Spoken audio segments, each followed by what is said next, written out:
السلام علیکم، بسم اللہ الرحمن الرحیم جی۔ تو آج ہمارا ٹاپک ہے فنجائی، ٹھیک ہے۔ ہم کیا پڑھ رہے تھے بیٹا؟ Main groups of micro organism, ٹھیک ہے، جس میں آپ نے وائرس اور بیکٹیریا کو اسٹڈی کر لیا تھا۔ اب اس کے بعد ہم اسٹڈی کریں گے fungi, مولڈس and yeast. Fungi can not make their own food, they absorb food from the source they are growing on. بیٹا یہ اپنی خوراک کہاں سے لیتے ہیں؟ سورس سے لیتے ہیں جہاں پہ یہ گرو ہو رہے ہوتے ہیں، ان کی گروتھ ہو رہی ہوتی ہے، جہاں پہ یہ بن رہے ہوتے ہیں۔ Some fungi grow and feed on dead material while others feed on living plants and animals. کچھ نے کیا کہا ہے اس نے، کچھ جو فنجائی ہوتی ہے گرو اینڈ فیڈ اپنی خوراک کو کہاں سے لیتی ہے اور کہاں پہ بنتی ہے؟ آن ڈیڈ مٹیریل، ٹھیک ہے، گلی سڑی چیزوں کے اوپر۔ وائل ادر، جبکہ کچھ جو ہوتی ہے وہ فیڈ آن لیونگ اور پلانٹس اینڈ اینیملس، کچھ زندہ جانداروں اور ان پودوں سے بھی اپنی فیڈ کو لیتے ہیں، خوراک کو لیتی ہے، ٹھیک ہے۔ فنجائی کچھ اپنے گلی سڑی چیزوں سے بھی اپنی خوراک کو لے رہی ہوتی ہے اور کچھ پودوں زندہ جانداروں اور ان سے پودوں سے۔ Most fungi are harmless but some cause diseases in plants and humans. اس نے کیا کہا ہے کہ ان میں سے کچھ فنجائی ایسی ہے جو ہارم لیس، کم نقصان دہ ہوتی ہے، لیکن کچھ جو ہے وہ کیا کرتی ہے، بیماریوں کا باعث بنتی ہے، کن میں؟ پودوں میں اور انسانوں میں۔ Moulds are yeast are the common examples of microscopic fungi. بیٹا مولڈ کسے کہتے ہیں؟ مولڈس وہ جو بریڈ کو خراب کر دیتی ہیں، جیسے آپ نے کبھی لنچ باکس میں اس کو بند کر کے کھانا کے رکھو، دو دن تقریباً وہاں اس میں پڑا رہے، اسے کوئی لائٹ نہیں مل رہی ہے، تو کیا ہوگا بیٹا؟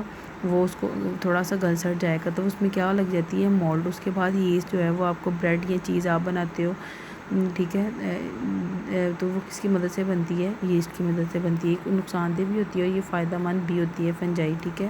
اس کے بعد نیکسٹ آپ کا ٹاپک ہے interesting information, they are more than 5000 known kinds of bacteria. اس کو آپ نے ایم سی کیوز کر لینا ہے۔ 5000 کائنڈس ہیں بیکٹیریا کے۔ Cup of yoghurt has millions of bacteria. ایک جو دہی کا کپ ہے اس میں کتنی بیکٹیریا ہوتی ہیں؟ ملینز، ٹھیک ہے۔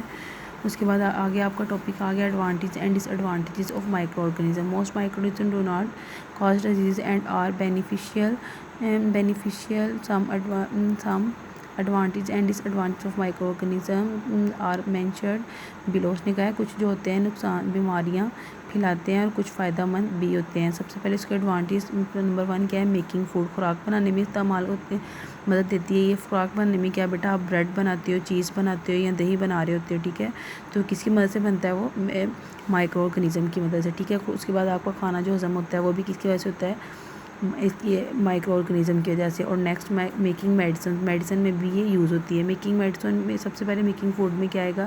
سم microorganism such as bacteria and yeast are used in the manufacture of different foods. For example yeast نے help in baking of bread and cheese while bacteria help in yoghurt making. اس نے کیا کہا ہے کہ اس میں یہ جو یسٹ ہوتی ہے وہ آپ کو بریڈ بنانے میں، ڈبل روٹی بنانے میں، چیز بنانے میں ہیلپ دے رہی ہوتی ہے، اور بیکٹیریا کیا کرتا ہے؟ دہی بنانے میں آپ کی ہیلپ کر رہا ہوتا ہے۔ نیکسٹ آپ کی help in digestion, many bacteria life in human intestine and help in digestion of food. یہ آپ کی بیٹا انسان کی جو آنت ہوتی ہے، آنتیں ہوتی ہیں، اس میں ہوتے ہیں مائکرو آرگنزم ہوتے ہیں جو کیا کام کرتے ہیں؟ خوراک کو ہضم کرنے میں، نظام میں ہماری مدد کر رہے ہوتے ہیں۔